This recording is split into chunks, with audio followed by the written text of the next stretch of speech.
Bonsoir mes fidèles internautes Sénégal 7 toujours un réel plaisir di ñëwaat ci seen nouveau plateau RVS7 comme ni ngeen koy amee tous les lundis ou tous les mardis à partir de 20h ñu am plaisir u dalal fi nag ñoo xamante ni en tout cas boo leen gisee ci plateau bi doo leen laajte ku ci mel ni suñu chroniqueur muy grand Abbas xam naa ne namoon ngeen suñu jotaay ndax depuis tabaski ba tey gisaatoo leen ko ak ki nga xamante ni moom mooy suñu invité tey muy honorable Bathie Diouf nekk député ci diaspora bi ma koy nuyu moom di ko jox wàccuwaayam di ko dalal bu baax a baax laataa mooy ñëw ci grand Abbas parce que tey yow yaay invité kii bi d'honneur bi maa ngi lay nuyu honorable maa ngi lay fay Lalla maa ngi lay nuyu di nuyu Abbas dëgg la bàcc lañ may wooyee mais Samba Diouf mooy titre officiel man de bàcc bee lang sama gémmiñ mais Samba mooy bàcc man la Bathie Diouf député à l'Assemblée nationale jóge nag Belgique ci circonscription Europe du Nord de l'Ouest et du Centre ñu koy abrégé ENOC nga nekk vice tamit vice-président deuxième vice-président de la commission culture ak communication bokk ci commission membre ci commission aménagement du territoire ak transport terrestre aussi ci commission affaires étrangères yow li nga war a wax bëri na alors grand Abbas maa ngi lay nuyu toujours di am un réel plaisir di partager ak yow plateau bi Lalla Rassoul ñi ngi am mbégte à chaque fois que de besoin nga invité ma ci sa plateau c'est un plaisir mais tey moom li gars yi di wax sama plateau bi dafa nar a ala daw parce que dama janoo ak suma grand frère muy nit koo xamante ni vraiment bi ñu xamanteeg léegi xanaa war na ma 35 ans macha allah muy koo xamante ni il nous a vu tout petit tout jeune on a grandi ci benn koñ mu nekk nit ku baax du lu may waxantu wante lu ma xam la lii su ma ko waxee waa Badio Kounda war nañ ko mën a seede lii su ma ko waxee waa Ñaari Kounda war nañ ko mën a seede waa Guèye Kounda war nañ ko mën a seede mais plus globalement waa Corentas war nañu mën a seede ni que ni on a un député qui provient et qui vient de nous muy sunu mag sunu grand frère yi nekk du côté Corentas yëpp xam nañ ko waaye moom yemul ci loolu Kaolack gëmu soxee ko et cetera nit la koo xamante ni voilà il est exceptionnel donc su ma jàkkaarloo ak moom plateau dama naan fierté la et pour man mais ma jox ko wàccuwaayam ci tâche yi nga xamante ne tey moo nekk ci noddam muy un député nga xam ne honneur la et c'est pas donné à tout le monde de porter ce manteau d'honorable Bathie maa ngi lay ziar Samba devrais-je dire mais Samba ay Bathie Samba ay Bathie alors merci beaucoup grand Abbas damay njëkkee ci yow rek tey assemblée am na franchir nañ benn cap par rapport ak loi de finances rectificative bu 2025 bi mu mel ni c'est déjà acté waaw c'est déjà acté mais aussi je pense que ni tey lañu waroon def aussi la commission de loi sur le règlement intérieur de l'Assemblée nationale muy aussi acte boobu muy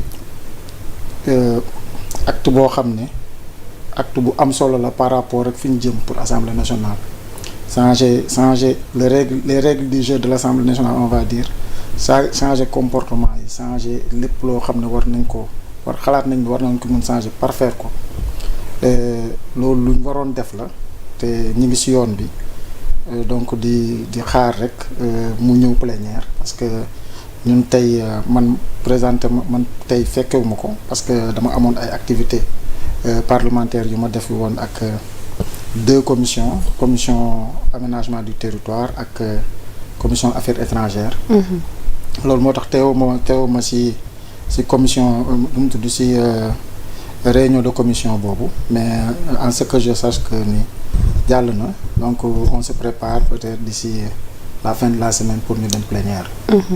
alors damay desandi ak yow tuuti parce que jamono ji nag assemblée yëngu na bu baax.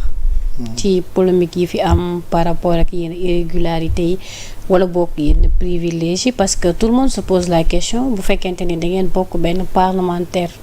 bokk benn du moins. groupe parlementaire du moins ñu gis ne yéen ñi mënoon leen ko régler à l'interne mais ci externe bi la ñuy gën a gis ne fa ngeen koy régler wee. waaw loolu lu ñu déplorer la li nga xam ne jàpp nañ ni bon c'est les personnalités de ceux qui ont alimenté ce débat là ku xam naa mooy débat bi nekk Guy Marius Sagna ak certains parlementaires jàpp naa ni c'est on peut comprendre Guy parce que am na ñoom ñëpp xam nañ Guy que c'est une personne boo xam ne moom loolu mooy c'est du Guy en fait.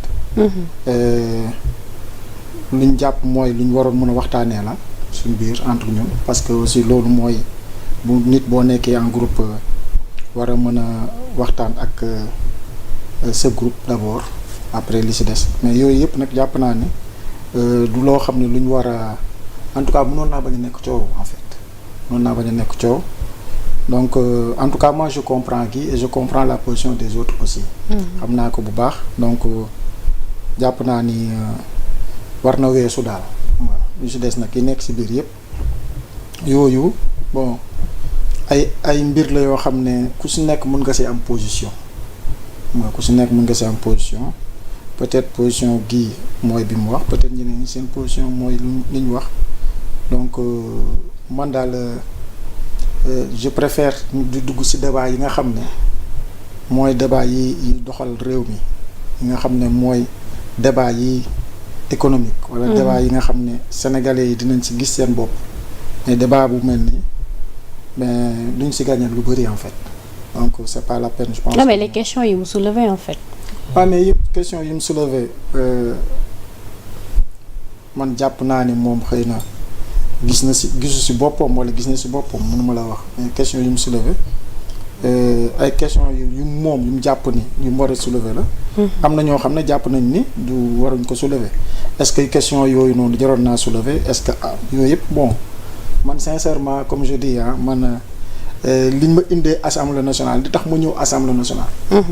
mooy xeexal réew mi xeexal askan wi. li tax ma ñëw assemblée nationale mooy daanaka le don de soi bi nga xam ne moom lañ jaay sénégalais yi au maximum. loolu moo ñu indi assemblée nationale si loolu lañ nekk. léegi nag les positions des uns et des autres vraiment man damay def li ma war. après li ci des ma avancer sincèrement. D'accord alors grand Abass. dama bëgg a ñëw ak yow ci beneen fàllu actualité beneen côté ci actualité bi. parce que jamono ji ñuy wax ak yéen le premier ministre mi ci troisième jour voyage. donc sànq jot nañu ay information ci protocole accord yi. ak ci convention yi nga xamante ne jamono ji Sénégal fas yéene na koo lëkkaloo. ak réewum Chine. lu jëm ci wàllu secteur transport bi. parce que am na ci ay accords yoo xamante ni nii dañuy indi ay gares modernes. donc yeneen i aussi war nañ monter benn usine boo xamante ne. moom mooy nekk en construction lépp lu jëm ci wàllu bus. te war nañ indi aussi ay bus yu tolloog 60 000 bus. yoo xam ne dañu war a ñëw fii Sénégal. pour participer ci réforme transport maanaam bëri na. ay mbir yoo xam ne daal jamono ji ñu ngi koy ficeler. peut-être ñëpp a ngi xaar nag ñu mettre ko en exergue en fait. Je pense que keroog bi ñuy njëkk a débattre fii sur cette visite d'abord sur le continent. du premier ministre Ousmane Sonko amoon na ay joint venture yu ma la doon ci doon wax lu dem ci wàllu Sierra Leone bi mu fa demee. lu dem ci wàllu Gambie bi mu fa demee. Mali d'abord génnagul sax ci biti réew. mais d'abord démarche de proximité boobu mu njëkk def moo njëkk stratégique c'est de voir comment l'Afrique peut aider l'Afrique. En quoi faisant? En ayant effectivement des échanges à tout point de vue et en créant un très grand marché comme nuñ ko dénommé ZLECAf.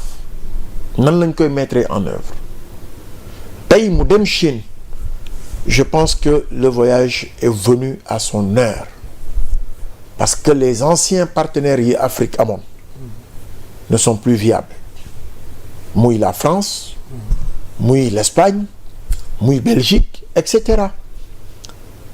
Aujourd'hui même les États-Unis suñu partenariat ak moom gisuma ni dina am njeexital gu rëy ci ñun Sénégal wala ñun sous-région bi.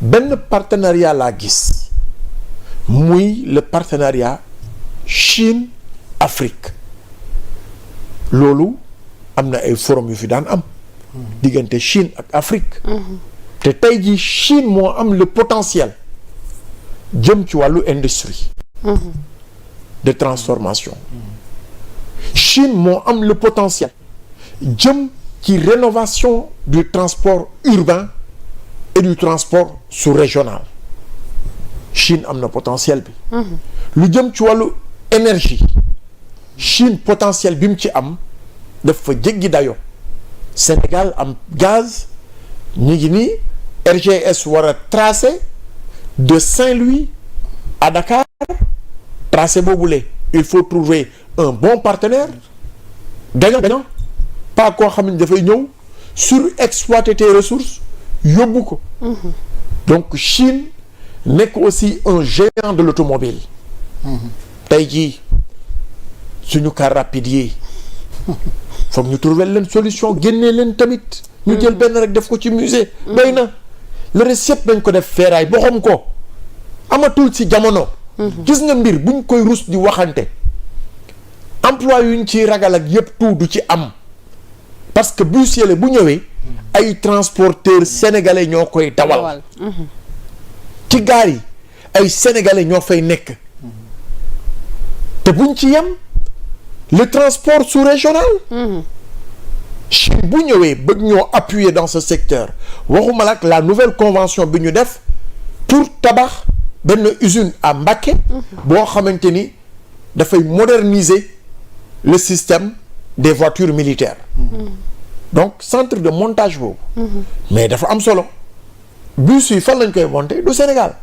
kon je pense que le déplacement du premier ministre limité wul ci loolu organiser waat nañ fa beneen forum économique pour montrer la nouvelle dimension de notre partenariat mais mieux 5G fan la toll le New Deal technologique lancé nañ ko qui pour appuyer le Sénégal Chine fi mu ci toll ku xam Chine xam ni que ni la technologie mais c'est l'affaire des enfants c'est un jeu d'enfants ñun ñu ngi uti suñu 4G mu të 5G mu të aujourd'hui on doit aller vers le New Deal technologie avec l'intelligence artificielle les problématiques sont nombreuses te Chine li ci gën a am solo mooy ñoom dañuy def transfert de compétences c'est-à-dire du ñu ñëw rek tàggat la bàyyi la mais dañuy tàggat ay ndaw yoo xamante ni dañ fiy toog pour àggali liggéey bi. après ñu def suivi. après ñoom nag li ci des vraiment je pense que Chine fu mu toll nii c'est l'un des meilleurs partenaires boo xamante ni accord yu ñu fa signé yépp quand ce sera mis en œuvre Sénégal daf ciy gagné. bu baax te loolu dañ ko mës di tumuranke BRT bi lan nga ci gagné TER bi lan nga ci gagné.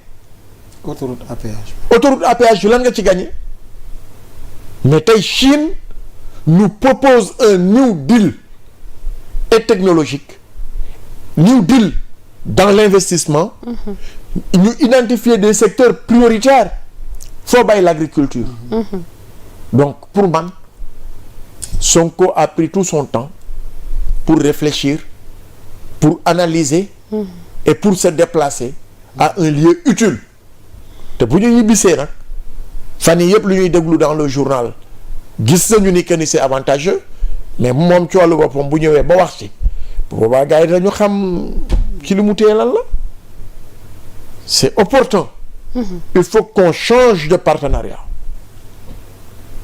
suñu bëggee jëm ci kanam et je pense que c'est tout le sens man ticket bi may jox ce déplacement utile qui est venu à son heure. alors Abass balaa ma lay bàyyi tey gis nañu positionnement bi nga xam ne FMI am na ko. c'est comme si que tey Sénégal dafa privilégier Chine par rapport à la France. te tey loolu mun na indi ay désagréments ci relation bi nga xam ne moom la war a Sénégal war a am ak FMI wala Banque mondiale. FMI Banque mondiale amul ñu njëriñ muy FMI muy Banque mondiale gis nga il ne faut pas avoir peur de la rupture ak ku la amalul njëriñ aujourd'hui Mitterrand disait que les nations n'ont pas d'amis les nations n'ont que des intérêts suñu intérêt bu nekkee ci Chine nañ ko consolider avec des acquis man loolu laa gëm France moo am njëriñ ci Sénégal mais Sénégal amul njëriñ ci France ban njëriñ la France ama lu muy identifier tes secteurs prioritaires ba pare ñëw lebal la. mais nee nañ rupture bi waruñu ko warul nekk lu brutal en fait. waaye lu tax mais ñoom. nañu wax ci ban code lañ ko bind dagg relation. ci ban code relationnel lañ ko bind. ci ban code relationnel gisuma ko il ne faut pas avoir peur de rompre avec ces gens-là on va rompre avec eux et trouver des personnes des nations utiles Chine rek moo lay dimbali naturellement. et te proposer toute l'offre pour ton marché soo bëggee high tech mu jox la ko soo bëggee middle tech mu jox la ko soo bëggee bas tech mu jox la ko y a que la Chine qui peut le faire c'est-à-dire pour man ànd na dëggu ànd nawle mooy man ak Lalla bu dee dañu fas yéene ànd du Lalla rek mooy am intérêt ci man rek parfois nag xanaa ma bay dara. d'accord Abass dinaa ñëwaat ci yow parce que bëgg naa nga rebondir sur l'affaire de la CEDEAO ak sortie bi ci tas def mais honorable tey en tant que député de la diaspora gis nañu suñu mbokk sénégalais actuellement difficulté yi ñu am ci côté situation immigration irrégulière bi ak ñi nga xam ne amuñu papier muy États-Unis ba ci France gis nañ ne jamono ji sax ñu ngi alerter pour que ñi amul papier ba ñu génn parce que ramasse bu métti mi ngi fa am te tey yow en tant que koo xam ne bokk nga ci commission affaires étrangères ñu bëri ñu ngi posé wu la question lan mooy jéego yi ngeen ci dox est-ce que mun nañu résoudre problème bi avant ñuy rapatrier sax ñeneen ñuy dellu si waat. waaw loolu il faut ñu xam déjà ñu ngi que déjà les pays européens sont souverains te mooy dëgg comme ces pays-là sont souverains ñoom ñooy accorder nit ñi kenn ku si nekk ñoo koy accorder ce droit de séjour fa nga nekk gis nga européens yi bu ñu mënuñoo yóbbu génne si africains yi ou les étrangers yëpp bu ñu ko defee du leen arranger. Parce que c'est un peuple vieillissant.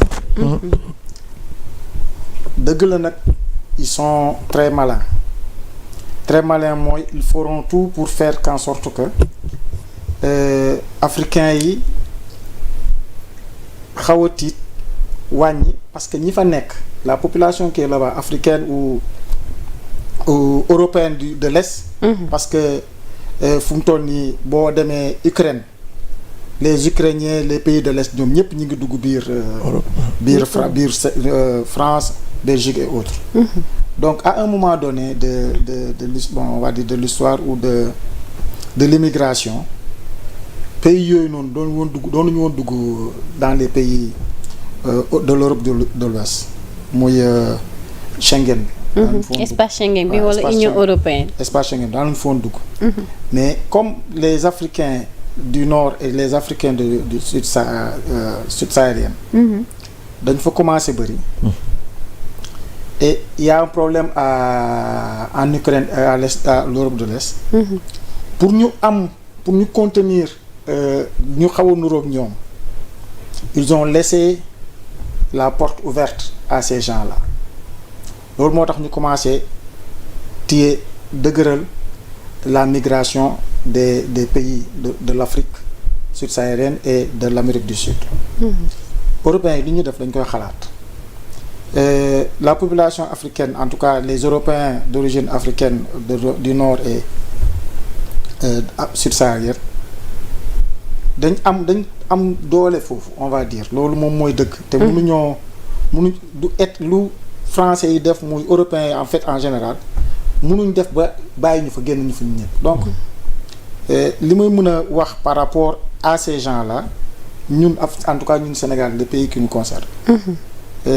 Abbas mi ngi koy wax léegi dañoo nekk ci yoonu souveraineté. Donc man je dirais qu'il faut pas avoir peur de faire face au développement. C'est-à-dire ñun dañoo war a xeex pour suñu réew yu dox. Parce que yàgg-yàgg bu suñu réew yu doxee. Et les Européens ñoom ñooy ñëw et ils essaieront de maintenir les Sénégalais qui sont là-bas. Parce que liy doxal réew yooyu noonu li ci gën a bëri man li ma ci xam la Belgique bu ma xam. C'est pas des Belges de souche ñoo koy doxal. C'est des Belges mélangés Belges métis soit tu viens de l'Afrique de subsaharienne wala nga jógee Afrique Maghreb.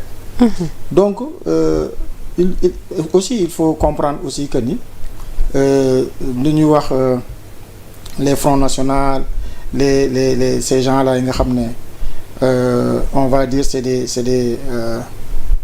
des partis nationalistes.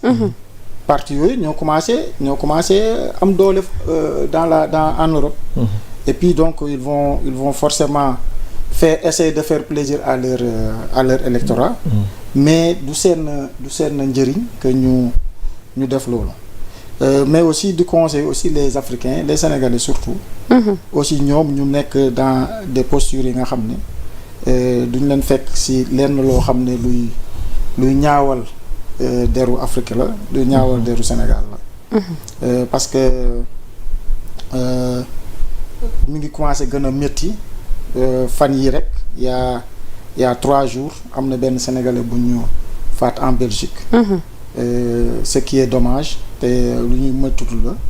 am na fan yële ci ginnaaw defe naa le 13 am na beneen Sénégalais bu ñu faatoo moom kay assassinat yi mi ngi commencé bëri. waaw le cas bi amoon aussi Brésil.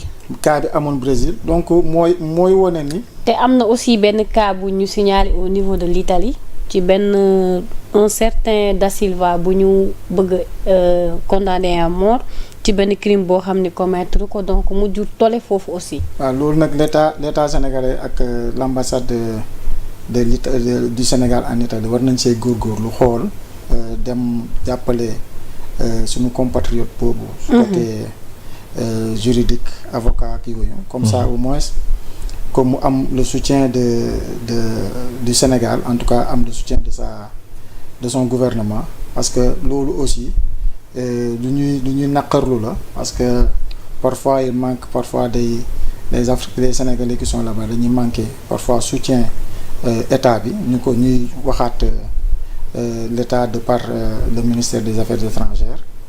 Que mu war a mën a gën a góorgóorlu pour ces Sénégalais là. Dinaa rebondir tuuti sur lu Abbas wax par rapport ak le premier ministre en Chine. Je sais pas si le premier ministre en Chine il faut savoir que ni fu ñu war a dem la en fait Chine mënul woon ñàkk après Afrique surtout après ak li Chine potentialité bi Chine am pour ñun suñu développement rapide parce que développement mënul surtout pour ñun warul mën a yàgg. warul mën a am durée bu yàgg waruñ mën a jëm ba fii ak 2050 on va dire je pense pour ñun ñu am benn développement bu gën a gaaw. il va nous falloir avoir des partenaires yi nga xam ne ils sont plus pragmatiques dans les dossiers ils sont plus pragmatiques dans les financements. Et Chine ñoom décaissement yomb na leen. Et puis la technologie chinoise ñëpp xam nañ ko. ni ko Abbas waxee ñi ngi fépp. Donc sur le niveau de technologie informatique ils sont très bien et ils peuvent aider mën nañ jàppale le Sénégal pour seen informatisation du secteur et informatisation du pays ndax loolu luy gën a gaawal développement la. Aussi sur le volet transport boo xoolee ministères yi fa dem il voit que ni c'est des ministères stratégiques. Ministère du commerce, ministère des transports terrestres et aériens, ministère je pense du commerce ak du plan yooyu c'est des ministères yoo nga xam ne si buñ développement bi ñu bëgg. ñoom ñoo yor soubassement bi en fait. donc di féliciter di xaar et puis de résultats yi nga xam ne vraiment de ces. du concret quoi du concret yoo xam ne dinañ gis ne wax dëgg yàlla transformation bi mu ngi mu y a le directeur des SICAP qui a signé des contrats yi nga xam ne sur les logements sur les logements.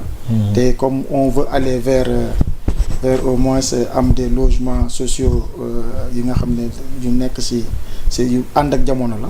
je pense que ni c'est des choses yi nga xam ne war nañ ko mën a war nañ see mën a gën a góorgóorlu. et la Chine est un partenaire stratégique et sûr pour ça. D'accord. Alors Abbas. jot nañu benn information buñ dab léegi peut-être qu'on aura l'occasion ñu def ci émission spéciale parce que rapport d'exécution bi nga xamante ni moom lañ doon signaler le ministre des Finances. donc rapport bi publié nañ ko. 27 pages la. donc le temps que ñun ñuy dem faram fàcce ko et autres peut-être dinañ am occasion wax ci mais comme lu fi xawoon jur coow la.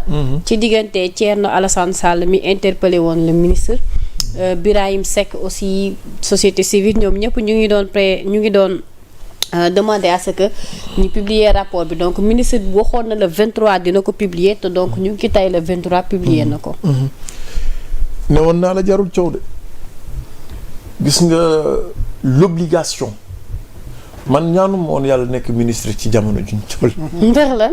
laa ilaha illallah du sedd si seen kaw. waaw mais ñoom surtout sur des questions de transparence moom laa la wax ni xam nga les questions de transparence leitmotiv la pour gouvernement bi pour premier ministre ba ci président de la république ñoom ñoo ko njëkk tegoo seen bopp ñoom ñoo ko njëkk tegoo seen bopp ña bëggoon a wax dañu amutoon lu ñu wax rek ñu fa nekkoon doon yuuxu ci environnement boobu bu ñu amoon leneen ñu dem waxi ji leneen xam ni pour des questions de transparence pour des questions d'éthique le ministre était obligé de publier ce rapport-là maintenant nag dafa am loo xamante ni formalité la mën na am peut-être dafa bëggoon recueillir yenn avis avant publication de ces techniciens loolu c'est dans le cours normal des choses maintenant tey le 23 heure bi mu ko waxee ci jour bi mu ko waxee la ka def nu dem lire léegi nag 27 pages la de. day gàtt te dafa baax. man jot naa ci am aperçu li ma toog sànq. moo ma xaw a sëgg tuuti rek mais. génneel ci aperçu yi lan nga ci am. bon gis naa si lu jëm ci wàllu synthèse de la situation d'exécution du budget. Et au 4e trimestre 2024. waaw les recettes. am na chiffre yu ñu joxe 4000,21 milliards soit un taux d'exécution de 100,3,91%. Des prévisions de la loi des finances rectificative 2025. Dépense budget général bi aussi mi ngi ci 6500,16 milliards soit un taux de 100,3,70%. donc am na daal kii na ko de façon détaillée. peut-être nii duñu mun a traiter yëpp peut-être foog ñu dem ñëwaat bu ko defee ñu résumer ko tënk di ci essentiel bi sénégalais mën a comprendre rapport bi dépenses yeeg yëpp mais pas énumérer nañ étaler nañu lépp loo xamante ni dépense la lu jëm ci 4e trimestre bi. xam nga en tant que intellectuel su ma ko liiragul mu bëgg see wax xuus ci. damay trahir ma conscience personnelle. man dama bëgg su lu may wax ma am ci lu ma téye. mais lii nga jot a jund c'est les principes élémentaires de la transparence. budget bi lii la fan nga toll ci exécution. ñaata nga ci laal. lan nga ci def nan nga ko defee mooy les grandes lignes. ci li nga wax nee na am na ci yoo xamante ni passé na 100% d'exécution. c'est-à-dire les attentes. bu nekkoon ci 100% kon ñoom romb nañ ko. pourquoi peut-être dina la jox les explications. Effectivement. Comment dina la jox les éléments qui composent l'exécution de ce budget. Et n'oublie pas qu'un budget est prévisionnel. budget du xaalis bu fi nekk. ñu tëj ko ci ab koppar ci ab coffre ngay génnee di exécuter. C'est des prévisions. dañu naan ci at mi lii la ñu bëgg a def ñoom Samba mi ànd ak waa assemblée ñu jox volonté état autorisé ko. kooku nag bu ko autorisé bu exécuté dafa war a dellu ñi leen ci fànn bi lii laa ci def. ci fànn bi lii defuma ko ci parce que lii mooy gàllankoor yi. ñu def LFR wala ñu def. RFI. bu loolu jàllee nag saa waxtaan la rek mais jarul yuuxu les critères de transparence moom benn ministre du jël sañ-sañ bañ a transparent loolu moom man maa la ko fi wax tey ministre bu ko def yaa ngi gasal sa bopp kàmb fii cimetière bi fii toog xaar. barki yonenti Muhammad parce que li ñu may ñii sax ñoom duñ leen ko may. parce que gis nañ keroog conseil des ministres metti woon na de. même su fekkente ni am na ñu naan est-ce que du dañuy anticiper parce que affaire yi dafa xaw a dëgër mais gis naa ne dysfonctionnement yi nga xamante ne le premier ministre énuméré na ko c'est à corriger. c'est surtout sur l'administration. c'est surtout sur l'administration. waaw. boole si c'est normal premier ministre wax loolu. parce que nit aussi boo leen gérer yow ngay daw. ñoom ñu jàpp ngay daw. ñoom ñuy dox. il va falloir taper sur la table pour ñu daw ànd ak yow. ok yooyu c'est des choses yi nga xam ne jàpp naa ni c'est à faire et puis yëpp lépp li nga xam ne aussi am na parce que nit ñi sénégalais xaaruñ ñu li Abbas li ngay wax c'est vrai ñoom les ministres et les DG ñun sénégalais xaaruñ ñu les députés sénégalais xaaruñ ñu dañoo bëgg ñu liggéey réew mi donc jàpp naa ni. Le premier ministre devait faire cette sortie là si kii bi si conseil des ministres bi mu baax pour ñu mën a gën a gaaw parce que sénégalais yi yàkkamti nañ te à juste titre aussi donc jàpp naa ni bu ñu waxee le rapport là c'est ñoom ñi doon wax c'est normal ñu wax. lu tax. parce que amuñ leneen lu ñuy wax. ñoom kay ñu ngi doxal gisoo tey tas poste bi mu def tey jëmale ko ci Bassirou Diomaye Diakhar Faye si cadre son excellence si cadre kaw CEDEAO bi moom nee na le Sénégal vient de subir le pire camouflet diplomatique de son histoire. Les chefs d'État de la CEDEAO ont en effet préféré confier la présidence tournante de l'organisation au Sierra Leone Julius Maada Bio moom loolu la wax te xam nga fan yi Africa Intelligence dafa defoon benn post comme quoi que d'après waxtaan bi nga xamante ni ñoom def nañu ko son excellence la ñu bëgg a dénk président wu CEDEAO donte poste la boo xam ne dañ ko bëgg a proposer moom prononcé gu ci donc tey de gis nga poste bi ci tas def c'est comme si que dañoo wax lii alors que le contraire la ñu nekk di def. Thierno daal mënuma laa wax lu dul Thierno ay waxam la yor. mais c'est un député. non mais non Thierno moom vraiment non du député bu li tax ñu naan député la Thierno Alassane Sall bu dee moom la ñuy waxal non du député bu ñu naan député la Thierno Alassane Sall xamul bureau. bu la mënu laa wax fii mooy sama bureau. bon moom maa la wax loolu. c'est-à-dire am na loo xam ne mën nañ ci génn nekk ci leneen parce que loolu moo am solo nañ jee fexe. mais quand même candidature boobu yow da nga jàpp ni président Bassirou Diomaye Diakhar Faye war na ko mën a assurer war na ko mën a nangu. bu fekkee ni intérêt wu Afrique la intérêt wu Sénégal la bu fekkee ni moom jàpp na ni bu ko defee du tardel benn yoon Sénégal. y a pas de souci mais bu leen fàtte ni ñun kon Sénégal dañoo nekk ci redresser ce pays là. donc bu président Bassirou Diomaye Faye accepter.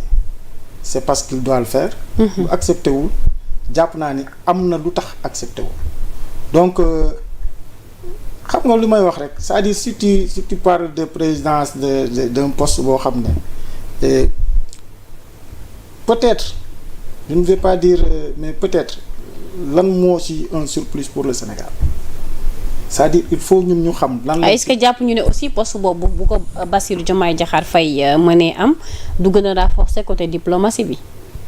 waaw mais est-ce que diplomatie Sénégal dafa am problème. amul mais ñoom nee nañ diplomatie bi dafa nekk à terre. non ñu wax seen diplomatie. alors ay diplomate rek gis nga lan mooy diplomatie ay Sénégal ambassade yépp ay diplomate aguerri lañ ambassadeurs yi fa nekk yépp ay diplomate aguerri lañ ñooñu kenn du leen jàngal diplomatie. contrairement ak avant mi nga xam ne ña fa doon ne politique moo leen fa yóbbu wala yàgg nekk ci wetu président donc munuñ ne diplomatie Sénégal dafa sooxe. Sénégal day doog a ñëw état bi fi nekk dañuy doog a ñëw. amuñu bu fekkee les personnalités les deux premières muy le président Diomaye Faye ak le président Ousmane Sonko. ak le premier Ousmane Sonko mais bañ ñëwee ci gouvernement bi en tout cas au pouvoir bañ nekkee opposition ban position lañ amoon vis-à-vis à ces gens-là. à la CEDEAO à l'UEMOA. mënuñoo ñëw rek am de personnes yi nga xam ne dañ leen di accepter à bras ouverts c'est normal pays il faut ñu taxaw xool kii di ñëw kan la nan laa ko war a mën a jëflante ak moom kan ak kan la loolu du doon ci benn at mënul nekk ci benn at donc il faut pas ñu te le Sénégal perdagul benn décision ou en tout cas xeex boo xam ne. mais kaw États-Unis bi aussi est-ce que dina yombalaatal pour ñaari bët réew yi ratax poste bi premier ministre def. mooy décision bi mu jël par rapport ak Lyon yi nga xam ne refusé nañ leen. visa mais décision bu mu war a jël la poste bu mu war a def la. États-Unis pays la comme Sénégal bu ñu nangalulee visa pour notre équipe nationale mais man dama jàpp sax ne dañoo war a bañal américains yi ñu dugg Sénégal c'est-à-dire affaire yi. gis nga laal affaire yi nekkul ñuy nangu rek chaque jour mënta ne ñun suñu pays yi dañoo war a être d'abord fier de ce qu'on est fier suñu nekkin xam ne mais buñ demee ba lépp jeex mais lépp loo xam ne suñu développement la ñun ñoo koy defal suñu bopp lépp loo xam ne suñu développement la buñ bëggee développer dëgg ah dem Chine bi partenariat win-win li ci des ñoo koy defal suñu bopp am na loo xam ne mënuñoo continuer di basé wu sur des pays yoo xam ne dañuy jox carotte bi nii téye yor sa bat yat di la def loolu li nga bëgg ak bi la loolu mënut a nekk loolu mënut a continuer. alors grand Abbas tey son excellence à la tête de la CEDEAO. du ma ko doon accepter. ah. il allait gérer que des crises. il faut que gis nga parfois dans l'analyse CEDEAO tey lan moo ko gën a marqué 2 camps. Un groupe de vieillards et un groupe de jeunes. C'est 4 problématiques majeures. 2 camps. mu am réew yu génn biir CEDEAO créer seen front muy AES. Premier problème qu'il faut régler. AES. Qui pour régler ça? On avait tenté pour que Diomaye ci wàllu boppam en tant que président de la République mu defoon médiation bi. Vous vous souvenez?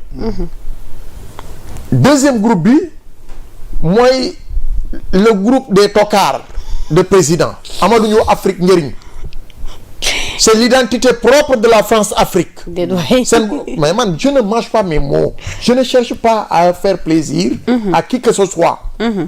Cette racaille de présidentielle là dañu war a dem parce que gis nga le monde actuellement est à l'heure des rapports. C'est l'heure des rapports. Gis nga li xew. C'est des rapports de force. Mais aussi qu'il faut gérer avec intelligence. Espace CEDEAO bi problème yi ci nekk nga jël président Diomaye mi nekk di redresser Sénégal yenu Sénégal ci boppam Sénégal rek doy na ko problème. nga bëgg ko see tegal beneen problème. Sénégal rek doy na problème li fi xew. Combien de milliards détournés nga bëgg redresser loolu ñu bëgg nga fi tegal ay CEDEAO tous les jours c'est même pas opportun. Man je juge que ce n'était pas du tout opportun keneen ku ko mën jël na ko jël mais nous sama bopp ma la gënal. du bañ naa la. on aime nos voisins on les adore on les adule mais nag liy defar Sénégal moo jiitu balaa nga naam ne fa il n'a qu'à s'occuper des affaires publiques du Sénégal en priorité en urgence avec nécessité.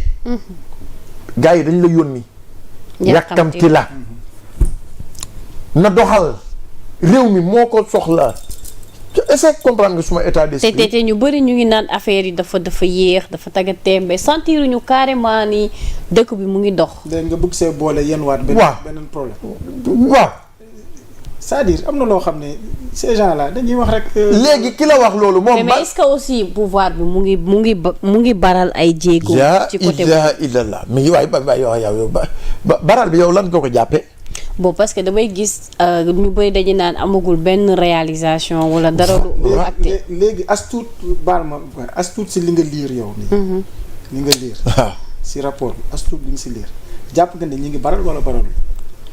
soo dama ko li ngay wax nii yëpp rapport bi laa doon lire. j'ai vu des chiffres. extraordinaires. est-ce que ñu ngi baral wala baralul. xam nga lu garaaw. ma wax la ko fii tey. bindu ko. sàcc yi rek ñoo nekk di wax barul parce que ñoom nan ko daan doxale dafa yomb. amul dara lu transparent. li nga liir léegi xam nga liir man. non mais yow defal débat ci rapport bi jëndeel rapport bi. li nga liir léegi rek. laa ilaha illallah. li nga liir tuuti rek. ñu ngi baral wala. non boobu te bu 2024 bi laa liir. waaw gis na bu 2025 bi. xoolal. bu 2025 bi moom moo génnaat mu génnee les tableaux yi les tableaux des référentiels sont là. mi ngi nii yaa ngi ko lire annexe yi. waa bii bu 2025 bi la mooy les recettes dont du budget général mobilisé du 31 mars 2025 se sont élevés de 1027,82 milliards soit un taux d'exécution de 21,44%. mais yow demal ci fin bi. la situation d'exécution budgétaire. mu ni la les ressources mobilisées au 31 décembre 2024 se sont élevées à 2047,93 milliards de francs CFA. Soit 74,37% des prévisions.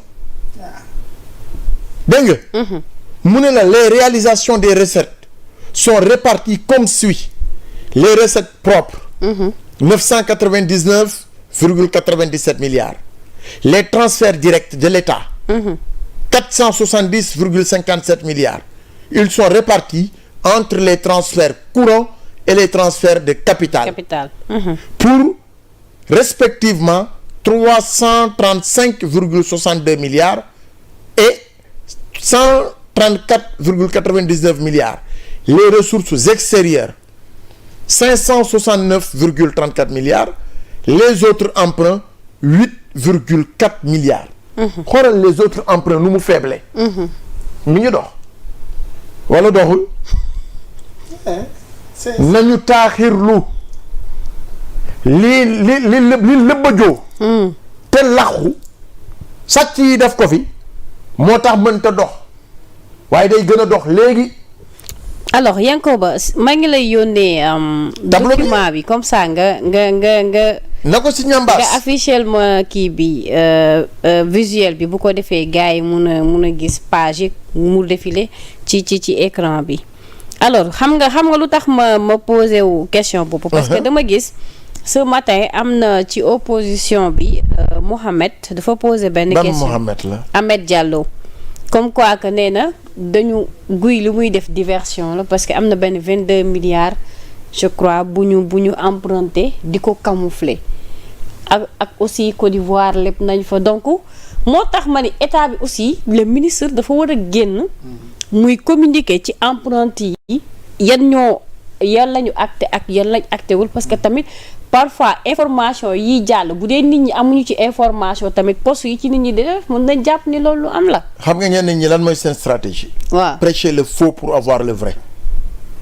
Sénégal on est expert dañuy wax seen fenu bopp ñu gëm ko bëgg la ko gëmloo yow il n'a qu'à apporter les preuves tur bi nga wax dafa rëy moo tax bëgguma ci jaar. waaw moom nee na Guy Marius Sagna ñu dis. est-ce qu'il t'a donné des preuves ci Guy Marius Sagna rek la ko wekk. non wékku ko ci Guy Marius Sagna kese parce que en fait communiqué la def quoi dafa ko adressé commission comptabilité et du contrôle budgétaire de l'Assemblée nationale. mu ni lan. nee na lu tolloog 22 milliards yoo xamante ni dañ ko daal di leb mu ne le budget de l'Assemblée nationale n'aurait jamais dû passer de 20 à 22 milliards pour un régime qui avait promis de le diviser en deux quand il était encore à 16,8 milliards. Il a tout faux. Aujourd'hui, l'Assemblée est dans une phase de modernisation. loolu rek rey na ko. Qui modernise investit. gis nga pour yombal. ah moo tax honorable la ngi nii moom dina mën a toog. honorable mën na ci addu. kilifa am. allez-y honorable. xam nga Sénégal dafa neex quoi. c'est dommage mais dafa neex. Assemblée nationale. liñ fay def nii. pour man waroon nañ yokk budget bi sax tuuti pour mën a def yeneen investissement yoo xam ne. bu ëllëgee doo amati doo dépenser ti tout ça. Est-ce que vous savez. allez-y est-ce que vous savez que ni. ñun léegi xam nga dañu daan jox des papiers. nos rapports et tout ça sur papier. léegi amatul papier ah. léegi amatul dématérialisation de ñun. suñuy mail assemblée suñuy mailu lay lépp du ñëw ñu lire ko donc papier rek ouverture session bii bay assemblée ubbi papier rek man li ma si jotoon man matoon na 9 kilos. parce que yàkkati gerte yi instant yi war nañ leen yóbbul. ba waaw buñ ko dajalee mat na 2 kilos ñaari saak yu toll nii la. mais loolu loolu rek laa wax buñ ko amatul c'est combien de millions et combien de milliards que Assemblée Sénégal di gagné. waaw parce que bu ñu digitaliser. sunu dañ am na benn comment ça s'appelle le média parlementaire. bi nga xam ne ñu ngi koy def la télévision parlementaire on va dire. loolu pour ñu def ko c'est des investissements que l'État doit faire c'est des investissements que l'Assemblée nationale doit faire média parlementaire boobu bu ñu ko amee est-ce que duñ gën a amaat la possibilité. gars yi di gën a xam assemblée commission yi dafay xew ak yëpp parce que mu leer quoi. parce que xam nga il faut parfois benn bés nga nit ñëw dugg fa. topp non ñun dañ koy bëgg mais parfois aussi du ñu am possibilité bi il faut le dire ñun dañuy bëgg dem assemblée def reportage ci naka ngeen di defee travaux commission yi réunion yeeg yëpp dañ koy bëgg mais aussi su fekkente ne amuñu opportunité bi aussi duñ ko mën a def. je pense que ni en tout cas l'Assemblée nationale il doit être disposé à au moins bàyyi benn groupe de presse mu ñëw dugg xool commission yi naka la ñuy liggéeyee. nga xëy ànd ak ñoom ba à la fin. parce que loolu c'est important nit ñi mën a xam ni ñii fawuñu ñii ci liggéey rek lañ nekk. pour dire bu ma weesoo loolu modernisation Assemblée nationale. mënuñoo moderniser comme ni ko Abbas waxee mënuñoo moderniser ba noppi di wàññi budget. surtout pour le premier coup. après le budget forcément va s'abaisser. loolu mooy dëgg avec tous ces investissements Assemblée nationale il faut nga demoon fa parce que comme man moo ko naa si 14e législature bi. ak si 15e législature bi. mais Assemblée nationale ba woon c'était pas vraiment digne d'un Assemblée nationale. parce que délabré woon na ba nga xam ne boo amoon gan. doo ko fa bëgg a dugal loolu c'est des investissements qu'on doit faire parce que c'est une institution. Assemblée nationale mooy deuxième institution du pays dafa war a mucc ayib pour am efficacité dans le travail et pour aussi ñu mën a rehausser, en tout cas wone ce qu'il faut, tout ce qui est quelque chose, tout ce qui est bien de cette assemblée et du pays. man loolu laa jàpp. donc je pense que ni waa jooju Mohamed Diallo la tudd la wax. waaw parce que bon c'est normal ah man. mais ñoom seen rôle lañ nekk nag en tant que ay opposants voilà. mais Abbas fu ma bëgg a orienter débat bi mooy tey sénégalais yi parce que man fu ma toog nii rek ñu bëri ñu may envoyer message di naan envoyer ma rapport bi ma lire ko. maanaam tey fu sénégalais il commence à s'intéresser seen xaalis fu muy dugg donc loolu bokk na ci li nga xamante ne peut-être tey moom mooy définir ñi nga xam ne dañoo am ay poste de responsabilité aussi ñu mën a doxal les vraies réformes wala les vraies transformations yi nga xamante ne moom la sénégalais yi di xaar parce que tey ñëpp àdduna bi yëpp léegi dañuy intéressé wu ci suñu xaalis fan lay dugg ak fan lay génn. xam nga dafa am projet bi lim la jaay. mu jaay ko Samba mi mu jaay ma ko jaay ko les expatriés. jaay ko l'Afrique jaay ko le monde. muy lan 2 mots souveraineté et transparence sur la question de la souveraineté acte yu ñuy posé nii yépp ça vise en finalité ñu mën a demal suñu bopp moomal suñu bopp util suñu bopp dundal suñu bopp am suñu koom-koomu bopp am suñuy source de financement etc. avec des partenariats win-win dégg nga de mais dans ce concept sénégalais yépp dañu xippi woon seen bët di xool fu ñu jëm pendant presque 1 an FMI dugalul Sénégal 50 francs ci ay problème rek nga doon dégg mais teewul état mi ngi doon doxal teewul le président Bassirou Diomaye Diakhar Faye mi ngi doon doxal le premier ministre mi ngi doon doxal l'assemblée mi ngi doxal par excellence ku ne gis na la am assemblée nan la fa daan amee ak ni mu fay amee maintenant na ku nekk waxal rek te yàlla rek tax votre projet de loi en mode fast track rek nga doon dégg ñu indi tey suba jàll na mais depuis la levée de l'immunité parlementaire de certains députés toute la procédure a été suivie ma dem biir assemblée fekk ni que ni même pour la façon de voter waroon noonu ko mën a am ren façon de voter une machine électronique pour voter ren lañ koy soog a am c'est grâce à qui au président El Malick Ndiaye mu ni déetawaay il faut qu'on trouve des moyens logistiques pour les députés ñu bëgg jël loolu def ko débat. oto yi waaye seen oto yi ñëw na wala ñëwagul. dina ñëw. Abbas gars yi nee nañ dañu wàññi privilège de. waay déggoo li ma la wax bu dee oto wu 50 millions lañ leen proposé nañ leen jox 100 millions. ah mais ñoom ñoo woote rationaliser des dépenses aussi. mais c'est ça rationaliser. c'est nag loolu nag il faut nga xam nga doo ko mën a kii. loolu c'est ça rationaliser wala nga comprendre xam nga. disais parfois bu ma déggee yenn théoricien de l'oubli da nga naan mais ñii ban dëkk la ñu nekk. yow dañu ni moom mii honorable liñ koy jox comme indemnité moom la ñuy jël. ñu jox ko oto mais oto boobu moom moomu ko propriété wu assemblée la. ngeen ni déedéet.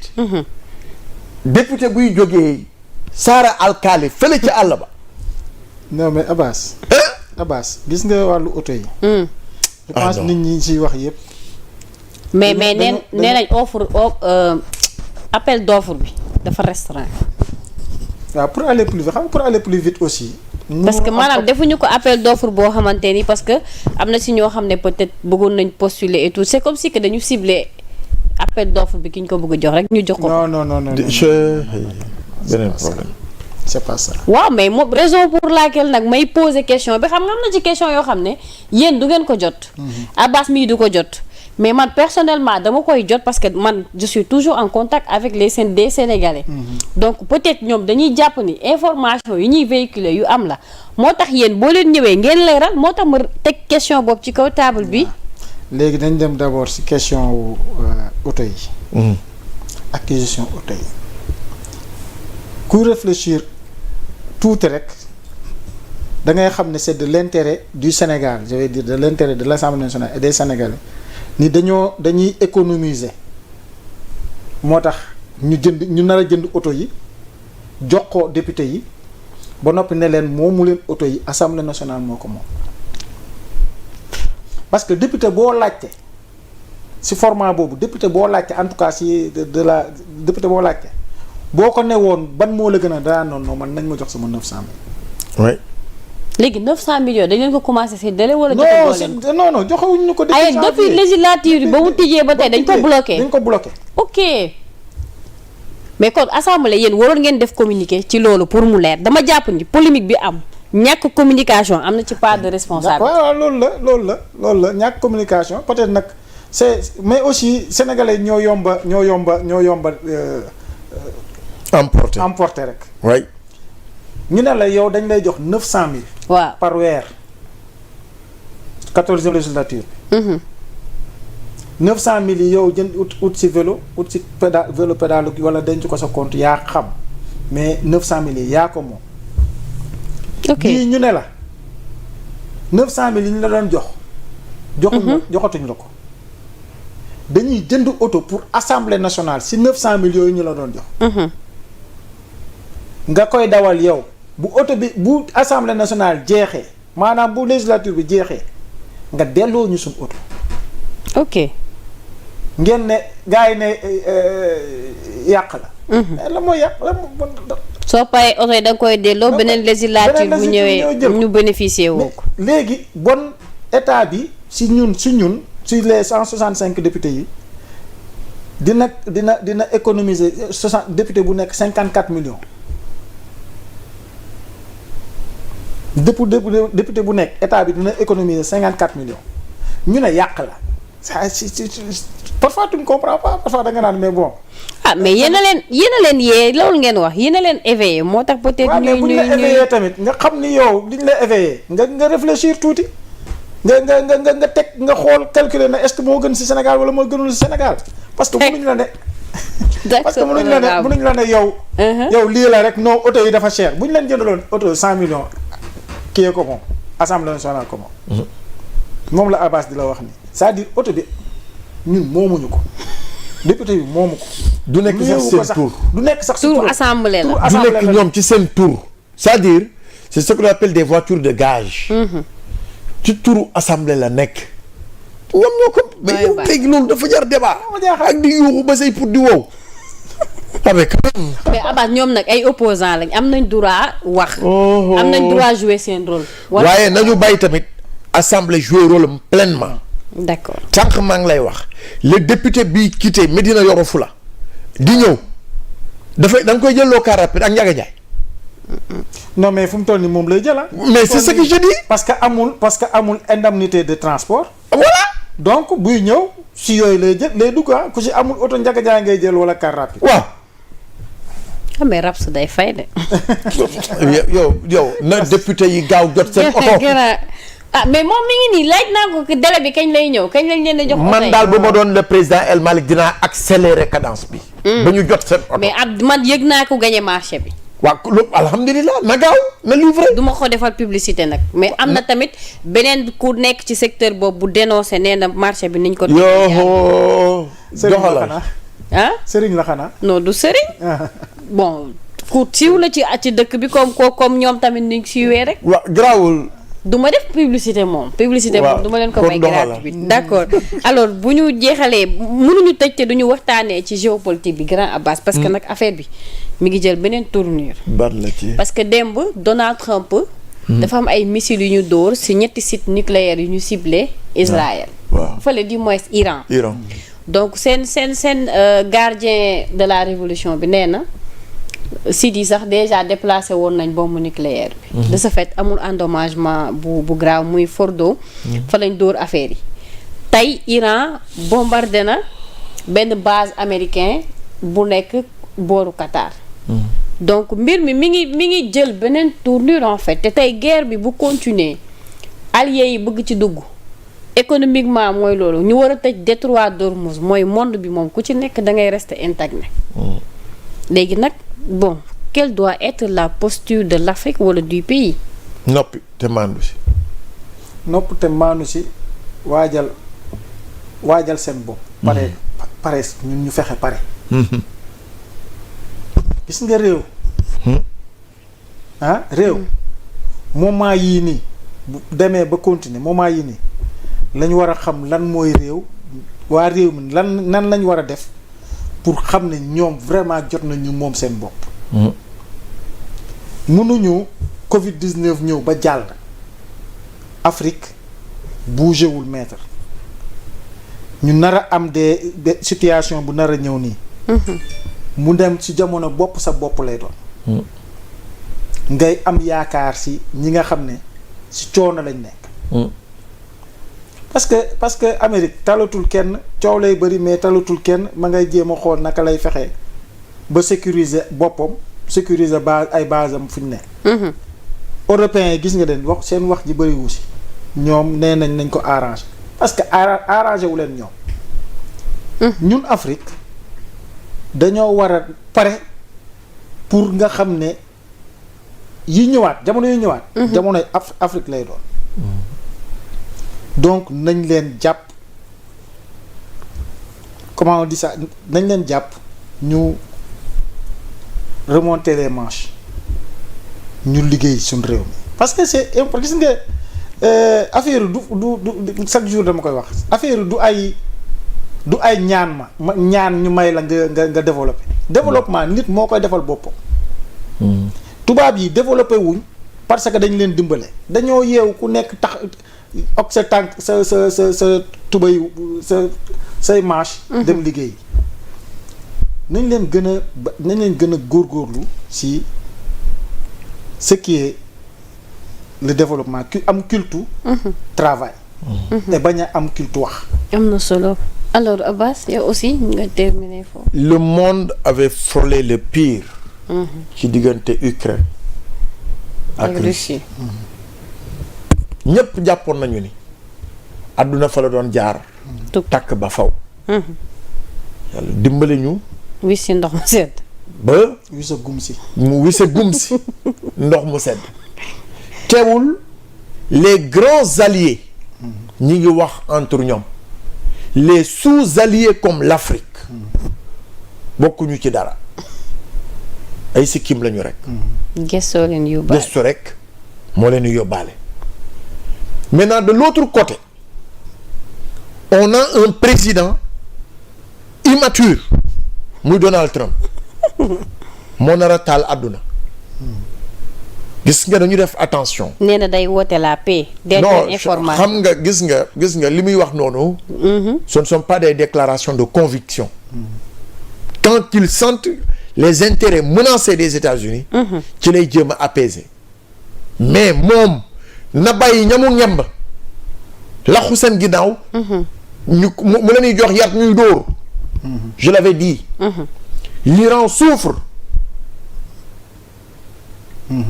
à cause de l'Irak. L'Irak n'est pas une nation. L'Irak n'est pas une nation.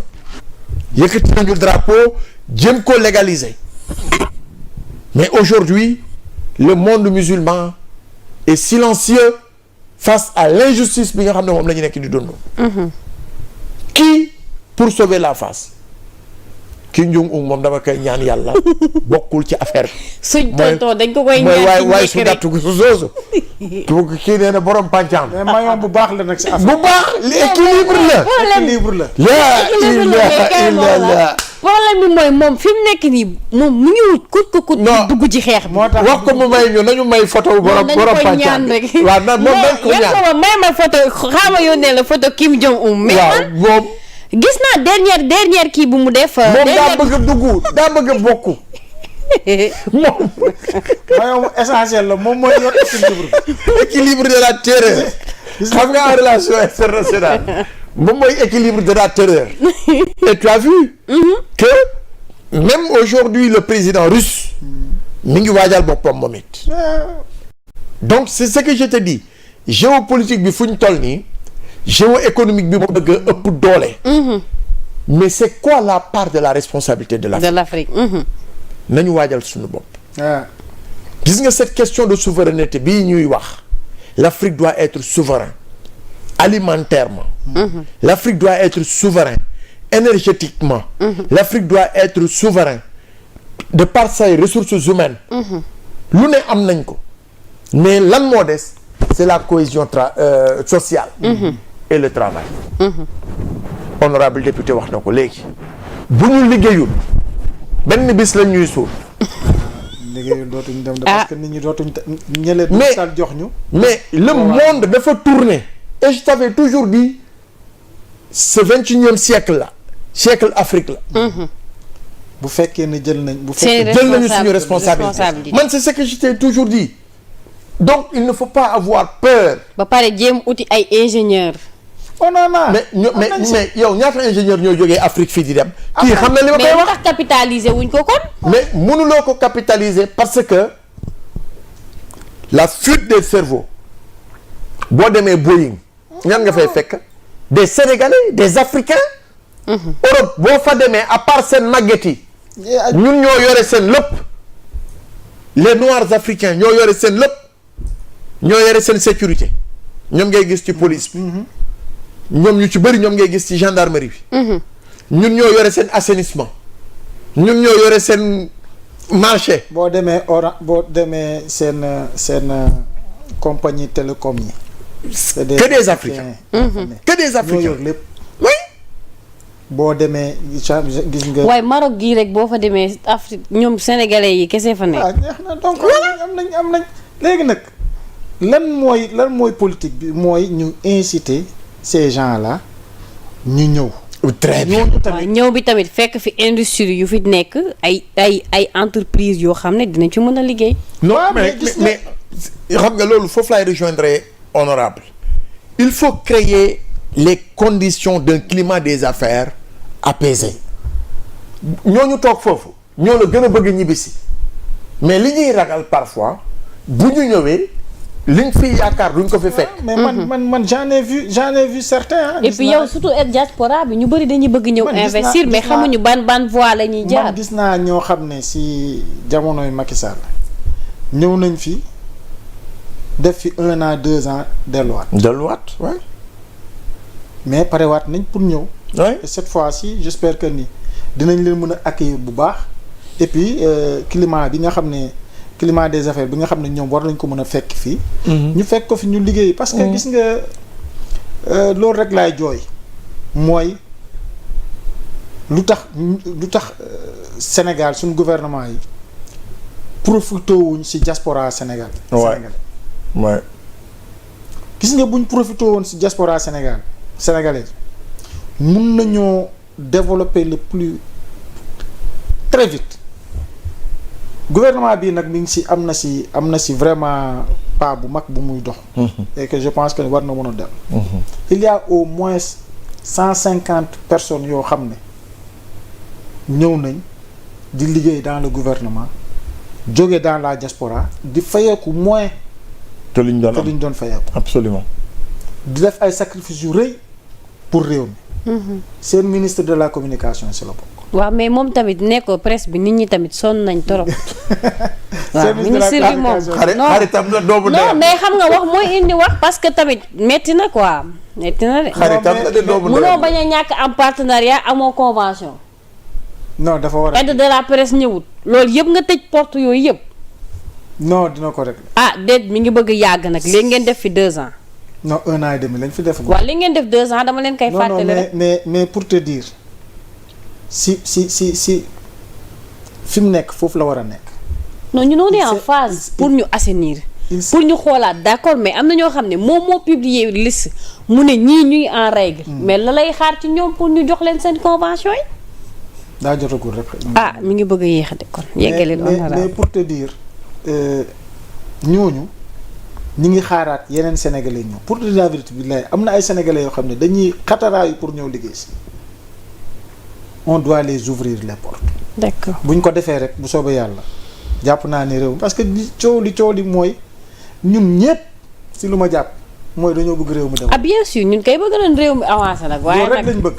ah yàlla baax na. ñu ngi lay jaajëfal bu baax a baax. maa ngi lay. moo bàyyi la nga tàggatoo amoon nañ un réel plaisir dalal la sur Sénégal 7 ci nouveau rendez-vous S7 bi. waaw maa ngi lay remercier bu baax laal la di jégalu ndax dama sonn bu baax a baax tey la journée li ma la wax. activités yooyu ci lañ nekkoon. donc di la remercier di remercier Abbas sama rakk la. moo tax bàcc bi moom des ko da koy mën a wax. Abbas sama rakk la sama xarit la ñun ñooy seen grand frère suñu koñ. ñoo bokk ñooy seen grand frère ñu comme ñu bëri nag xam nañ ni Ziguinchor laa juddoo fa laa màggee. am des parents kaolackois et diourbellois donc di la remercier di am fierté aussi sincèrement am fierté bu mag jàkkaar pour la première fois ñu jàkkaar toog waxtaan di remercier waa Europe du Nord de l'Ouest et du Centre waa Belgique di leen nuyu di leen jaajëfal ci kóolute bi am naa ni dinañ fa dellu peut-être bu affaire yi tëjee dinañ delluwaat ci liggéey bi di jaajëfal waa Sénégal 7 bu baax di ñaan yàlla réew mi mu dal liñ ci bëgg ñu am ko parce que li may wax rek chaque jour damay sonn di ko wax bu nit ñi bàyyee yu bëri ñëw pour liggéey réew mi rek c'est parce que dañoo jàpp ni am nañ potentialité gis nga Europe ay nit ñoo ko defar. Amérique ay nit ñoo ko defar. Asie ay nit ñoo ko defar nit ñooñu gënuñ ñoo muus benn yoon. gënuñ ñoo muus gënuñ ñoo jàng ëpp ñu fit c'est que dañoo gën a nangoo def le premier pas. dañoo gën a nangoo utiliser seen xel. Et je pense que ni buñ góorgóorloo ci loolu rek dinañ avancer le plus rapidement possible. parce que Europe bi demoon na en 2007 2008 demoon na ba tegu ci suuf. mais à moins de 10 ans ñu yëkkati ko waat. bâtiraat ko donc je pense que ni loolu moo am importance. merci beaucoup di la remercier bu baax. jaajëf merci beaucoup alors grand Abbas yow moom jarul tàggatoo bu dul tàggoo noonu koy waxee. waaw. ma bàyyi la nga tëj rek. li may tëjee mooy am mbégte di beral nuyoo beral cant sama jigéen sama xarit sama rakk sama am di jàmm di rakkam moom laa may njëkkee. sama kon kay ay mbokk ñoo fi tase ci plateau. sama confidente Maïmouna Diouf. ok. mais à travers lui aussi may remercier Malick Sy. ok. ñoom Chérif Bokoum. suñu grand koñ bi yëpp daal xam nga. donc duñu fi toog tey. di leen citer ñoom ñëpp. mais di remercier Corentas. parce que benn entité la. c'est des hommes de cœur. c'est des hommes d'action. may remercier Pépito Diagne. moom mi nga xam ne actuellement mooy président ASC bi. ASC bi mu ngi may sonal commencé na maa sonal sax. ah très bien. mais maa ko waxoon. waaw maa ngi ñëw incha allah. dinaa dem normalement le 5 juillet. moo fekk Ziguinchor. incha allah waaw xam naa yow da nga waroon ñëw ñu dem sax. non on va y aller ensemble. parce que man mii sax am na yu may waaj. pour ñoom man tamit naa leen topp. pour Corentas. il faut nga dem toog Ziguinchor il faut nga dëggal sa bopp Corentas. waaw bëgg nga taxaw toog Ziguinchor nekk fa. parce que gars yi Ziguinchor. yaa Ousmane sax mën ngeen ko xëccoo. mais bàcc boo ma ngembee ma dem. barke yàlla dama wala Ousmane. Ousmane ngembal. moom ma déggoon ñu ne daa am dañ ko fal sax. kan yow. man nii. wala nomination boobu du woon dëgg. c'était virtuel daal. non mais. non je pense qu'en fait Ziguinchor. il faut ñu dem Ziguinchor. il faut ñu dem Ziguinchor waxtaan ak surtout waa Corentas. waa Bukot Corentas ñu waxtaan ak ñoom. et puis aussi xam nga. ñu jàppale leen ñu jàppale leen si liggéey bi. jàppale leen si liggéey bi il faut loolu. incha allah mus naa la ko wax yàgg na. waaw yàgg na waaw wax dëgg il faut loolu nga def ko parce que c'est important genre yu mel ni yow. nga mun a liggéeyal réew mi. incha allah liggéeyal réew mi si côté boobu. incha allah te vraiment man loolu daal si yow la des. jeex na waaw si yow la des après ñu dem taxaw si wetu Ousmane ne ko sama waa ji. waa jaa ngi nii. kon yàlla ko yàlla def en tout cas merci soxna Lalla. je vous en prie. donc ñuy ziar aussi suñu mag Papa Ngagne. di ko ñaanal suñu borom fëgg bopp bi. ba dellu si waat ci njaboot yeeg askan bi yëpp daal. jaajëf. merci beaucoup alors ni lay demee saa su nekk Sénégal 7 lépp dañ koy def naturellement mention spéciale à la régie Yanko ba nga xamante ni moo jàppoon ci côté technique bi macha allah moom ak grand Is mu koy jaajëfal Malick Abdou Aziz ci coordination bi Junior di wax Seydina Ababacar Ngom yow da ngaa ñëwal honorable nga ne danga maa bàyyi man ak Abbas. mais amul problème loolu histoire dina ko bind te man moom xam nga ne man. bu soobee yàlla non parce que daf la ñëwal bàyyi ñu man ak Abbas ñu toog nii. moo ñëwal honorable nii bah oui. Seydina nag lu ma sol moo ko ñëw. bu ko defal promotion de d'ici là portez-vous bien, à très bientôt.